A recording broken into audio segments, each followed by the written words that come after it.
ای بدگان بیا بیا بیا سلام. بیا بیا بدگان بیا دگان بیا بگذر بگذر بگذر بگذر بشی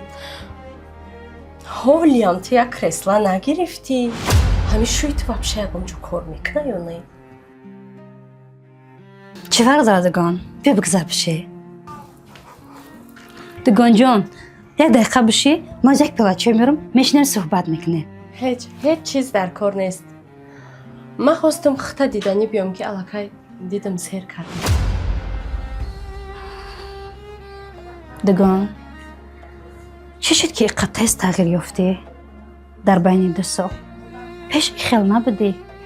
پیش میگفتی هیچی نباشه و خوشبختی باشه ای خیلی کبر غرور نداشتی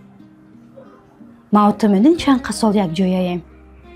اگر تو شوهری بای کردی من شوهری میانه معنای او را نداره که باید قطعی هم خیلی صحبت کنی اگر دوستان به خاطر الله باشه باید هر گناهی که باشه باید قبول کنی نه اینکه مرا خیلی طعنه کنی اگر که سخنام معقول باشه مرا هم خیلی قبول کنی شوهر مرا احترام کنی پس بشی